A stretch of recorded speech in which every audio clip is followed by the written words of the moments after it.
Bienvenue à Crime de Bin, le podcast de racontage d'histoires de meurtres et d'enquêtes. Oui, exactement. Je suis Hélène et je suis accompagnée de... Mélanie. Alors, on est toujours là à se raconter des histoires de façon semi-sérieuse parce que vaut mieux en rire qu'en pleurer. Et aussi parce qu'on rappelle à tous nos millions d'auditeurs que nous ne sommes pas des psychologues ou des avocates ou des professionnels du légal ou des cas criminels et tout. On fait juste se raconter des histoires vraies de meurtriers, de tueurs en série casual. Très casual. Ouais, donc pour le 3e épisode, j'ai préparé une histoire qui est l'histoire de William Patrick Fife. Ouf, j'en ai entendu parler. Oui, il est assez connu là, dès qu'on commence à rechercher tueurs en série au Québec. C'est pas mal le premier qui sort parce que, ben, de ce que j'ai vu, je pense que c'est lui qui a fait le plus de victimes. Au Québec? Au Québec, oui. OK. Ouais. Mon Dieu, je suis prête. Yes. Vas-y. OK. Donc, j'ai pris mes sources sur Murderpedia. J'ai découvert ce site-là, c'est incroyable. Ouais. Wikipédia, mais pour les meurtres. Globe and Mail, Montreal Gazette, La Presse, un podcast site qui s'appelle Who Killed Teresa. Et je suis tombée aussi sur un documentaire de reconstitution qui s'appelle Crime Stories, puis ils ont un épisode là-dessus. J'ai bien du plaisir. Donc, William Patrick Fife. Fun fact, t'avais-tu remarqué que les tueurs en série, ils ont toujours 3 noms? T'sais, ils ont toujours comme un nom du milieu. Hein, c'est vrai qu'on William tout le Patrick temps. Fife. Puis apparemment que c'est pour pas qu'on se mélange avec une autre personne, mettons, qui s'appelle William Fife. Ça serait plate. Ça serait vraiment plate pour l'autre personne, tu sais. J'avais pas Fait que remarqué, pour mais t'as être raison. sûr de faire la différence, tu sais, on va souvent mettre le nom du milieu ou le deuxième prénom, tu sais, pour faire la différence. Fun fact. Écoute, on en a Fun tous fact les de jours. meurtre. Donc, l'histoire de William Fife, qui est aussi connu sous le nom du tueur concierge, du concierge tueur. OK. Handyman killer. Oh, j'aime ta traduction. Alors, l'histoire commence le 14 octobre 1999. Oh. Donc, peu de temps avant ce que les gens croyaient être la fin du monde, l'an 2000. Mhm. Mais les gens savaient pas qu'en fait, la vraie fin du monde, c'était en 2020. Toutou. Voilà. Je la trouve bonne. Merci. Donc, oui. Alors, le 14 octobre 1999, dans la ville de Senneville, qui est dans le West Island de Montréal. Ouh. Shout out à mon copain qui vient de West Island. Yeah! Shout out à nos amis du West Island. Donc, c'est l'histoire de Anna Yarnold, une femme de 59 ans qui est décrite comme une femme artistique. Elle est mariée, elle a une fille et elle habite dans une maison qui est un peu à l'écart de la route qui est entourée d'arbres. Alors, le 14 octobre, là, elle s'inquiète pour son chien qui s'appelle Trooper. Fait qu'elle pense qu'il y a comme une petite bosse, là. Fait que là, elle va au vétérinaire. Fait que là, effectivement, il semble avoir une tumeur. Puis là, le vétérinaire, il dit que probablement qu'il faut l'opérer, t'sais. Fait que là, elle retourne à la maison le soir même, là, elle est comme super inquiète pour son chien, t'sais. Fait que là, elle parle à sa fille au téléphone, elle pleure, comme elle est vraiment émotive. Elle parle aussi à son mari. Puis là, son mari, là, j'ai comme pas compris exactement où il travaillait, mais clairement, il travaillait pas à Montréal, fait qu'il rentrait pas ce soir-là, dans le fond. Et il rentrait juste le lendemain. Alors là, le jour suivant, sa fille puis son mari s'inquiètent parce qu'elle était super émotive la veille, fait que il essaie de la rejoindre pendant la journée, mais il n'arrive pas à la rejoindre. Fait que là, il appelle, il s'inquiète. Et là, finalement, le mari, il revient à la maison. Là, il arrive à la maison, il voit la voiture, les lumières sont allumées, il rentre dans la maison, il trouve pas sa femme. Là, en haut, il monte, il trouve dans la chambre d'amis, il trouve le chien. Trooper, il est comme embarré dans la chambre d'amis tout seul, genre. OK. Puis là, vivant. Ouais, vivant. Ouais. OK. Il est bien content de le voir. T'sais. À force de lire des histoires de meurtre, on pense toujours que tout le monde est totalement mort. Non. Pour les cœurs sensibles, il n'y a pas de meurtre de chien dans cette histoire. Et aussi, il trouve le portefeuille de sa femme, puis les cartes sont comme un peu comme à moitié sorties. OK. Fait que là, il est comme, OK, elle est pas loin, là. tu sais, son portefeuille est là, la voiture est là, tu sais. Fait que là, finalement, il sort dans la cour, puis c'est là qu'il la trouve. Elle est morte, à plat ventre dans les fleurs, dans la cour. Fait que là, tout de suite, il alerte la police. Là, la police arrive sur les lieux et l'expert médico-légal Jean-Paul Meunier, apparemment que c'était comme the shit à l'époque, là. C'est comme le plus hot expert médico-légal. Fait que là, c'est lui qui vient comme inspecter la scène. Donc, ce qu'il remarque sur le corps de Madame Yarnold, donc elle a des ecchymoses sur le visage et au cou. Elle a été frappée à la tête avec un pot de fleurs qui est juste à côté. Donc, ce qui arrive à reconstituer, selon les indices qu'ils trouvent, c'est probablement que l'attaque a commencé dans la salle de bain, parce qu'ils trouvent les lunettes de Madame Yarnold dans la salle de bain, dans l'évier. Puis probablement qu'elle a tenté de s'enfuir. Puis c'est comme quand il était dans la cour en train de s'enfuir, le meurtrier l'a rattrapé et l'a frappé avec le pot de fleurs, qui était comme l'objet à portée de main. OK. Là, malgré mon travail de M. Meunier, là, l'expert, il trouve pas d'empreintes dans la maison. Entre autres, relever des empreintes sur un pot de fleurs en ciment, c'est comme vraiment dur. Là, c'est comme pas une surface faite pour ça. Mais là, avec la police, ils se disent, OK, il y a des cartes de crédit volées, mais tout ça, tu sais, ce meurtre-là, juste pour des cartes de crédit, tu sais, ça semble un peu overkill. Là. Fait que tout de suite, ils suspectent le mari. Oh, classique. Ouais. Classique. Mais tu sais, j'avoue, c'est toujours la première personne suspectée. Oui. Et j'avoue que dans ce cas-là, tu sais, elle a pas été agressée. Puis tu sais, juste des cartes de crédit volées, ça semble un peu effectivement louche. Tu sais, on dirait pas un vol normal ou. Donc le mari est suspecté. Là, la fille de la victime est appelée à se rendre au poste de police, puis elle sait même pas encore que sa mère est morte. Là. Elle sait rien. Elle arrive au poste de police, puis là, il commence à lui poser des questions. Ah, c'était quoi la relation de tes parents? Non. Elle est comme, voyons, qu'est-ce qui se passe? Finalement, ils finissent par lui annoncer que sa mère est décédée. Puis, spoiler, le mari s'appelle pas William Fife. Enfin, c'est pas lui. Ça aurait été bon, une bonne twist. Ah, finalement, William Fife, c'est lui.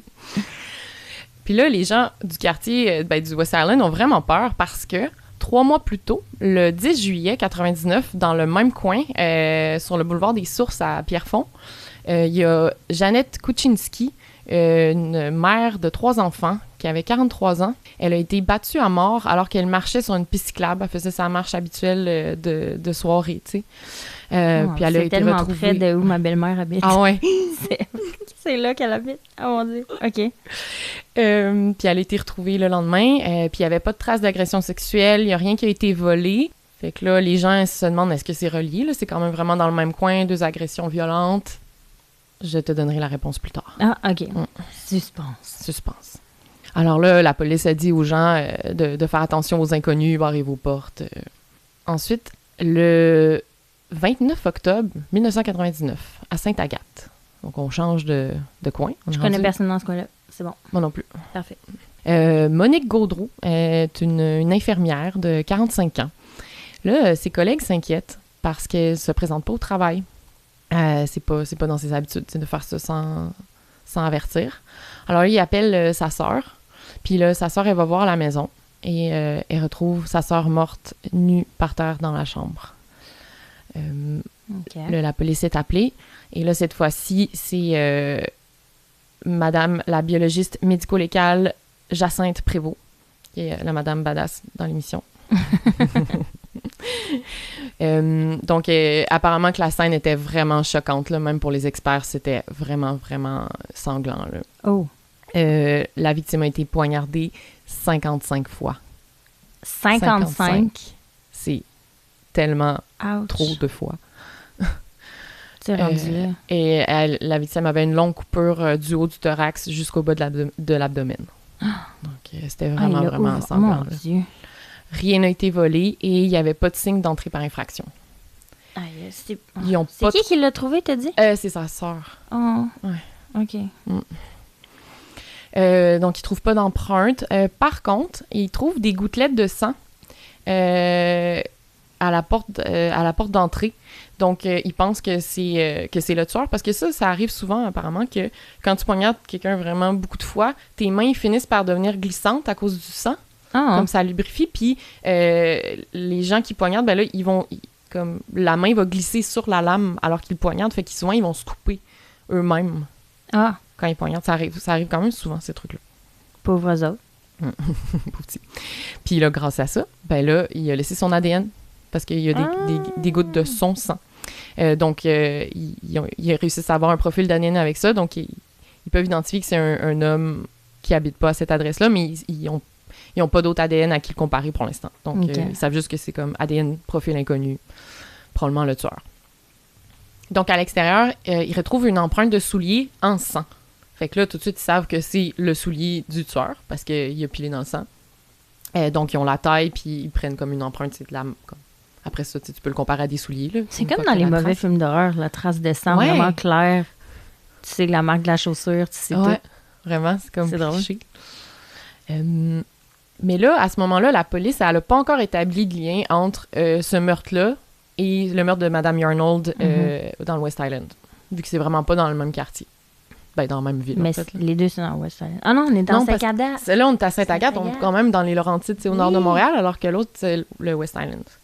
Le voyage, notre Monsieur Fife. Ah oui, tu sais pas à quel point. Ah ouais, on dit j'ai hâte.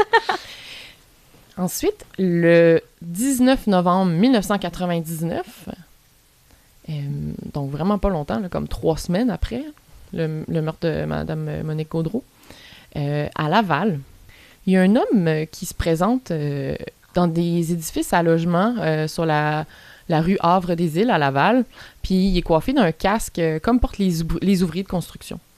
Il frappe à plusieurs appartements, puis il dit qu'il vient réparer de la plomberie. Et là, ça tombe que quelques jours après, Madame Teresa Litzak, qui était une femme de 55 ans, comptable, elle ne se présente pas au travail. Ses collègues s'inquiètent. Il appelle la police, puis il y a des collègues qui vont avec la police à l'appartement de Madame Litzak. Puis ça, c'était comme 3 jours plus tard de son décès, en fait. Et là, il arrive à la porte, il voit des journaux accumulés devant la porte. Alors, c'est louche. Alors, il demande au concierge d'ouvrir la porte.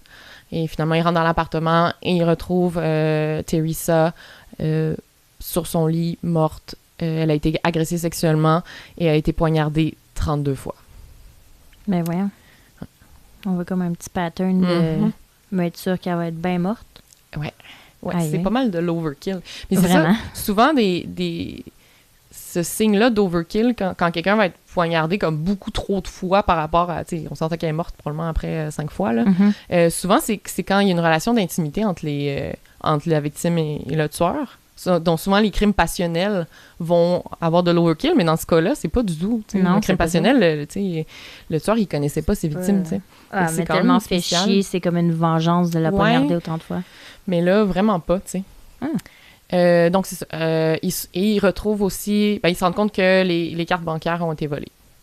Parce que Fife, lui, il n'y a pas de relation sexuelle avec ses victimes. Oui, il les agresse. Ouais. Ah, il les agresse aussi? Ouais. Ah. Et là, vu qu'ils ont découvert que les cartes avaient été volées, ils réussissent à retracer les dernières transactions faites sur les cartes. Puis, ils réussissent à voir, avec la caméra du guichet, ils voient que c'est un homme qui a utilisé la carte la dernière fois. Oh. Fait que là, ils voient que c'est un homme blanc, mais il portait un capuchon. Fait que c'est vraiment difficile à identifier. Là. Fait que ils ont juste une idée de sa grandeur à peu près, puis que c'est un homme blanc. Puis ils connaissaient le NIP. OK.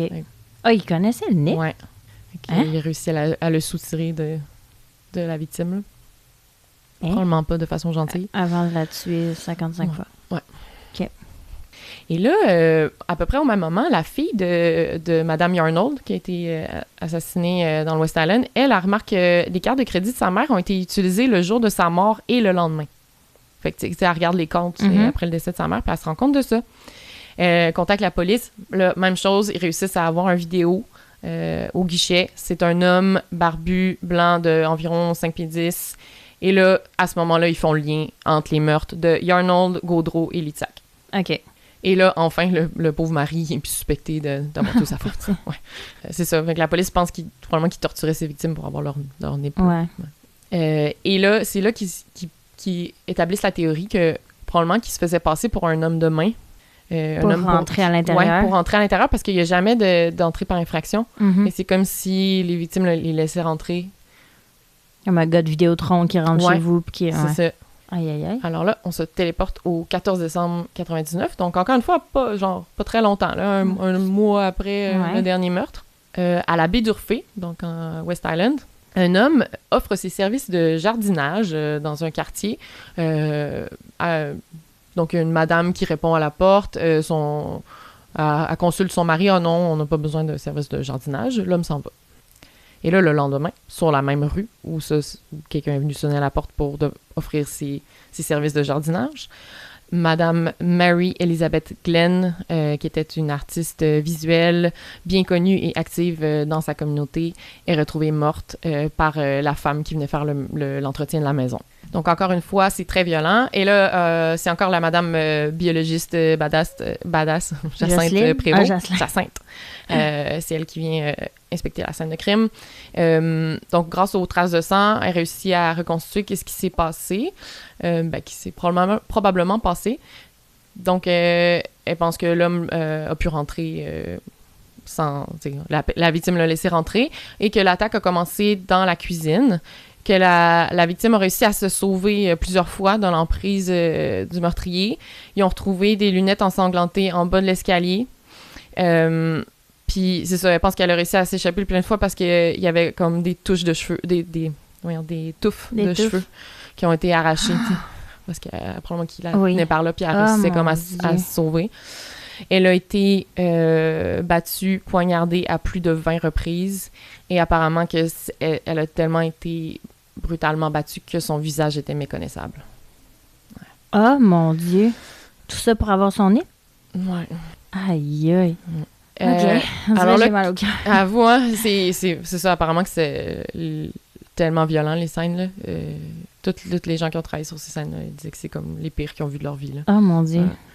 Donc là, qu'est-ce qu'ils retrouvent comme indice? Ils retrouvent des empreintes de souliers en sang, encore une fois. Encore. Et ils retrouvent aussi du sang dans l'évier. Donc, encore une fois, probablement qu'il s'est coupé en poignardant. Alors, ils savent qu'il est allé dans la cuisine se laver les mains, mais il a laissé du sang. Et on sait aussi qu'il est monté à l'étage parce qu'ils ont vu comme des empreintes en sang qui montaient les marches. Mm-hmm. Donc là, les gens capotent. Les gens ont peur, là. Ouais, c'est vraiment épeurant, là. C'est comme 4 femmes seules qui se sont faites agresser, tuer vraiment violemment, en dedans de 4 mois, là. Ouais. Donc, à ce point-là, on a sa taille de soulier, son ADN, on l'a sur vidéo. On est presque, là, tu sais, ils ont quand même plusieurs preuves, mais il manque quelqu'un à qui le comparer, tu sais. Et là, on revient à notre ami Jean-Paul Munier, l'expert médico-légal, que là, il aidait Jacinthe sur cette scène de crime-là. Et il finit par trouver une empreinte digitale. Digitale? Ouais. Oh! Apparemment que ça a été vraiment difficile à prélever, là. C'était comme à moitié sur comme le cadre de porte. Puis il réussit à la prélever. Et là, il la rentre dans le système. Et là, il trouve une correspondance. C'est William Fife. Ils l'ont trouvé. Ouais. Oh, mon Dieu. Parce que il était déjà dans le système? Il était déjà dans le système pour vol et entrée par infraction. Ah! Ouais. OK. Il a juste step up sa game, dans le fond. Ouais. Avant, il entrait par infraction, puis là, il tue en plus. Il a arrêté, il rentre pas par infraction. Ouais, il a arrêté d'entrer par infraction, mais là, il tue déjà. Alors, qui est William Fife? Ah oui, attends, je vais te montrer une photo. il est pas cute. Non, ils sont cute des fois. Check ça. Et qui est comme... Oh mon Dieu! OK, là, je vois un homme qui a l'air de vouloir m'arracher la face. Un peu chauve, coupe longueuil, mais chauve sur le top. Avec genre des cheveux noirs on dirait des cornes. Ouais. Ses cheveux noirs. OK, pas très beau. Non, il est pas cute. On invite tout le monde à aller le googler. Ouais. Mais j'ai trouvé aussi une photo de lui jeune, puis il était quand même un peu cute. Ouh! Quand même un beau gars. Ouais. Ah, merde. Ouais, il était beau. Ouais. OK. Plus jeune, il était beau. Mais il a de l'air badass. Là. Ouais, vraiment. Donc, c'est un... En 99, c'est un homme de 44 ans à ce moment-là. Il est né à Toronto en 1955, de parents pauvres, apparemment d'un père violent et malfaiteur. C'est ce que j'ai lu. Malfaiteur. Et malfaiteur. Les gros mots, toi. Alors, rapidement, ses parents ne peuvent pas s'en occuper, donc c'est sa tante qui l'élève. Et il déménage à Montréal dans Parc Extension en 1958. Donc, il est né en Ontario, mais il a vraiment grandi au Québec. Apparemment, il parlait vraiment français bien, mais il avait un petit accent anglophone en l'air. Dans Parc Extension, il fréquente l'école secondaire Barclay. Et j'ai lu, c'est écrit, il était connu pour uriner dans l'autobus scolaire. Ah! Fait que peut-être que c'était un enfant. On est tous famous troublé, pour quelque chose. Oui. Chacun son truc. Et son premier contact avec des problèmes judiciaires, la loi, les policiers, c'est en 75, donc quand il a 20 ans. Il est accusé de vol et il est condamné à 6 mois de prison. Ah, puis après ça, il a fait une série de vols, puis il s'est fait repogner quelques fois, là. Donc c'est pour ça qu'il était dans le système. Et qu'est-ce qu'il faisait comme vie? Il était handyman, donc il faisait des petits travaux de construction, des petits... homme à des tout petits faire. job-in, là, ouais, homme à tout faire. Il a été marié. Ah. Ouais, ce gars-là a été marié de Classique. 83... Bon, il s'est marié en 83, il a eu un enfant avec sa femme. En 86, elle a demandé le divorce, puis finalement, en 88, ils se sont divorcés. Apparemment qu'il était un mari violent. Qui est surpris? Mais c'est sa femme qui a eu la garde complète de l'enfant. Donc, je pense qu'il a pas mal perdu contact avec son enfant, sa femme. Avec son cerveau aussi. Je pense, en fait, il l'avait déjà perdu à l'époque. Ah, ouais. Spoiler. Oh. Donc, la police, c'est ça. Donc, il retrace l'information sur lui. Puis là, sa dernière adresse connue était au nord de Montréal, mais là, il a plus l'air d'être là. Ils sont pas sûrs, il est où. Et là, la police a un dilemme. Là, ils se demandent, est-ce qu'on sort tout de suite ça dans les médias ou on attend puis on essaie de récolter un peu plus d'informations sur lui puis essayer de, comme, peut-être de le pogner encore plus une fois qu'on va l'avoir, là, pour être sûr. Sans alarmer la population. Ouais. Alors, ils décident de se laisser quelques jours. Comme de pas le sortir dans les médias tout de suite, mais ils se mettent une date limite, comme, OK, c'est après cette date-là, on va le sortir. Donc, ils contactent l'ex-conjointe de Fife. Et elle leur dit que, d'après elle, il habite maintenant chez sa mère à Barrie, en Ontario. Donc, il habitait en Ontario, puis, tu sais, tantôt, je te disais, oui, il voyageait, là. Ouais. Il habitait en Ontario, puis il venait jusqu'au Québec. Ah, il habitait en Ontario pendant qu'il faisait les meurtres? Oh. Ouais. Fait qu'il faisait comme une couple d'heures de route, là, pour aller tuer, puis revenir.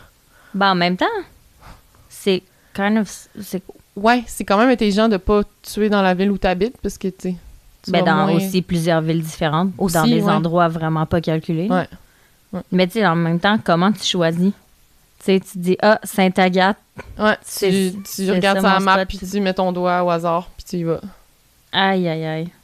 Ben, faut que tu trouves une maison qui a une femme toute seule. C'est ça. Fait qu'elle allait sonner aux maisons, puis que là, quand il voyait, mettons, qu'il y avait le mari qui répondait aussi, il était comme... Il se trouvait une raison. Ouais. Genre, oh non, vous ne voulez pas de mes services, zut. Je suis déçue. Ou peut-être qu'il travaillait pour eux, puis il se faisait de l'argent, puis après ça, il allait tuer. Je sais pas. Tu penses vraiment qu'il faisait du jardinage?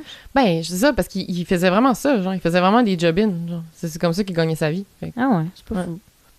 Donc là, la police de Montréal contacte le détective Jim Miller, en Ontario. Alors, pour les mettre, eux, sur l'enquête, puis ils demandent de le mettre sous surveillance, de vérifier s'il est vraiment chez sa mère. Donc, effectivement, là, ils repèrent le véhicule qui est immatriculé à son nom, à l'adresse de sa mère, et ils le mettent sous surveillance.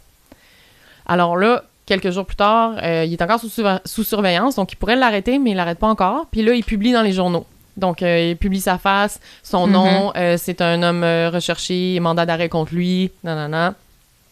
Parce que là, la police, avec ça, il espère que d'autres victimes vont se manifester. Merci. Alors, évidemment, l'histoire choque le pays au complet. Pendant ce temps-là, Manny Fife, il va à Toronto, puis apparemment qu'ils l'ont vu, genre, acheter des journaux qui parlaient de lui, tu sais. Avec sa face dessus. Ouais, bravo. pendant qu'il était sous surveillance. Bravo, mon chum. Là, ils ont bien fait de le mettre sous surveillance, parce qu'il y a un truc vraiment cave qu'il fait. Quand il revient chez lui à Barrie, il prend des sacs de poubelle, il s'en va les dumper derrière une église. Puis là, dès qu'il part, 3 secondes après, la police va pogner ce que je t'ai. Puis dedans, ils retrouvent 3 paires de souliers. De femmes? Non, d'hommes. Mais tu sais, qu'est-ce qu'ils ont trouvé sur les scènes de crime? Des empreintes de souliers. Et que la police les ramasse direct. Alors finalement, le 22 décembre 99, la police décide de passer à l'arrestation. Ce qui sont quand même efficaces parce que La dernière victime, elle a été tuée le 14 décembre, puis le 22, ils l'arrêtent. Oh! Ils ont quand même... ils ont pas niaisé, là. Ben, c'est que si on réussit à avoir un mandat pour le faire surveiller 24/7... Puis tu sais, ça veut dire que l'empreinte dans le système, tout ça, c'est allé vraiment vite, là. Ils ont pas niaisé, là. Non, ils ont pas niaisé. Ça avait l'air d'être du bon travail dans de la policier, majorité des histoires qu'on lit, la police, ben, sans diminuer leur travail, là, mais ils dorment. Oui, souvent, on dirait que c'est fâchant, ils ont pas agi assez vite, mais là, dans cette histoire-là, ils ont agi assez vite. C'est génial. Ils ont été vraiment efficaces. On dit pour une fois qu'il y a une belle... Ouais. Bravo la police. Bravo. Bravo, Madame Jacinthe et Monsieur Meunier. Donc, ils l'arrêtent pendant qu'il est à une station d'essence. La police arrive. Ils font vous êtes sous arrestation. Puis la première chose qu'il dit, c'est Why don't you shoot me now? Ah! Ouais. Ça, c'est comme avouer d'être coupable. Ouais. OK. Alors là, pendant l'interrogatoire, apparemment qui est vraiment arrogant, fâché, là, il fume beaucoup. Dans ce temps-là, on avait le droit de fumer à l'intérieur. Partout. Ouais. Puis apparemment qu'il a tiré la plug de la caméra plusieurs fois, genre, parce qu'il était fâché. Fait que finalement, l'interro donne pas grand-chose, parce qu'il est juste comme désagréable. Mais la police peut ramasser les butts de cigarettes pour comparer l'ADN qu'ils ont ramassé sur les scènes de crime. Et donc là, ils regardent là, toutes les preuves qu'ils ont. Pour le meurtre de Yarnold, ils ont retrouvé des traces de sang de Madame Yarnold sur le linge de Fife. Pour Monique Gaudreau, il avait retrouvé son ADN, donc ils l'ont comparé, ça match. Plus les souliers, l'empreinte en sang, ça match. C'est béton comme preuve. Ensuite, il y a Teresa. Ils ont retrouvé la bague de Teresa dans les trucs de Fife. Mais il est un peu niaiseux. Pour Marie-Elisabeth Glenn, ils ont retrouvé l'empreinte digitale, les souliers, ça fitait, puis le sang de Madame Glenn sur le linge de Fife. Fait que, c'est béton, là. C'est vraiment béton comme preuve. Là, il reste... j'avais dit que je te reviendrais sur l'affaire de Jeannette Kuczynski, la madame qui s'est faite battre à mort sur la piste cyclable. Ben, jusqu'à aujourd'hui, en fait, ça reste un meurtre irrésolu. Ils n'ont jamais réussi à le lier avec Fife, puis il n'a jamais dit que c'était lui. Donc, personne n'a jamais été reconnu coupable de ce meurtre-là. Puis aujourd'hui, il y a un banc de parc qui porte le nom de Madame Kuczynski dans Greer Park à Pierrefonds. Hein? Ouais, c'est quand même triste. C'est sûr que je vais aller voir. Ah, c'est triste. Ouais. Puis tout le monde pense que c'est lui. Ben, on dirait que ça fit peut-être... C'est vrai que ça fit moins avec son MO, là, son modus operandi. Ouais. Mais en même temps, ça se pourrait aussi, là. Mais en tout cas, pour l'instant, c'est pas... C'est triste. C'est la pire chose quand la famille des victimes n'ont pas de closure. Ouais, vraiment. Donc là... c'est pas fini tout ça. C'est pas fini? Oh mon Dieu! Là, avec toute l'attention médiatique, là, le Canada au complet en parle, puis surtout au Québec, il y a un homme qui contacte la police, un homme qui habite dans la ville de Montréal. Il dit que lui, il connaissait Fife il y a 20 ans. Il jouait au hockey avec lui. Puis ce monsieur-là, sa mère, elle s'est faite assassiner en 1981. Il croit que c'est Fife? Elle s'appelait Hazel Scatolon. Elle avait 53 ans. Elle a été poignardée à plusieurs reprises, agressée, étranglée avec une chaînette et du fil électrique. Et, drôle de coïncidence, Fife, il était venu peinturer chez sa mère pas longtemps avant le meurtre. Oh God! Puis là, la police, elle avait gardé de l'ADN d'il y a 20 ans qui avait été prélevé sur cette scène de crime-là. Il compare et c'est un match. Non! Ouais. Alors là, il est accusé de 5 meurtres. De Hazel Scatolon, Anna Yarnold, Monique Gaudreau, Teresa Litzak et Marie Glenn. Je savais pas que la police gardait l'ADN d'une scène de meurtre aussi longtemps. Ouais. C'est impressionnant. Hot, hein? Comme 20 ans après, là. Oui. C'est vraiment hot. C'est ça, pour vrai, la police là-dedans, ils ont genre coup sur coup, ils ont bien fait, là. Ouais. On est fiers de vous autres, guys. Et finalement, je pense la veille du procès, il finit par plaider coupable. Parce que là, il y avait aucune chance. C'est ça, ils ont tellement des preuves béton contre lui, tu sais. Alors, il est condamné à prison à vie sans possibilité de libération avant 25 ans. Même pas de libération conditionnelle avant 25 ans. Et le juge qui l'a condamné, il dit qu'il a regardé les photos des scènes de crime, là. Il dit que c'est la pire chose qu'il a vue dans toute sa carrière de juge. Il a démoli. Aïe, aïe. Ouais, il n'avait jamais vu une telle violence avant. Donc, ah oui, puis un truc cool.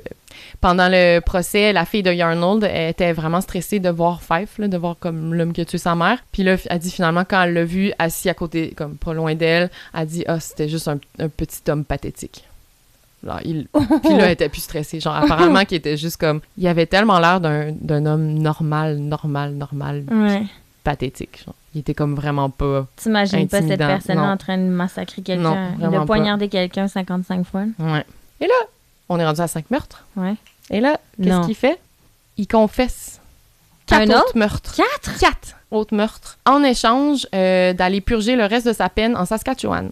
Parce qu'il Pourquoi? est tellement détesté au Québec, là. Tu sais, t'imagines, c'est Ah, le oui. pire meurtrier que le Québec ait jamais connu. Fait que, tu sais, même dans les prisons, il est pas apprécié. Fait qu'il il a peur pour sa sécurité. Fait que là, en échange, il dit comme, OK, ben, je vais vous confesser 4 autres meurtres. Ils font tout le temps ça. Ils échangent des informations. Ouais. Oh, mon Dieu. Alors là, c'est 4 autres meurtres. On a sa première victime, là, qu'on pense que ce serait vraiment sa première de tout. C'était en 79.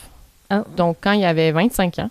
Donc, le 17 octobre 1979, il y a Suzanne Marie Bernier, une femme dans la soixantaine, qui a été retrouvée par sa belle-sœur poignardée chez elle, dans le quartier-ville, à Montréal.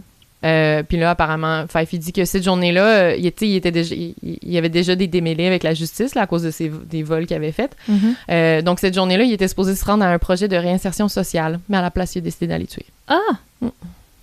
Comment tu peux te bifurquer de ta journée à ce point-là? Petit changement de plan. Ça me tentait pas, finalement. Et ensuite, il confesse le meurtre de Nicole Raymond, qui était seulement 1 mois après son premier meurtre, donc le 14 novembre 1979. Une femme, donc Nicole Raymond, 26 ans, retrouvée demi-nue, poignardée à la gorge et au thorax à Pointe-Claire, à Montréal. Dans West Island. Ouais, dans le West Island.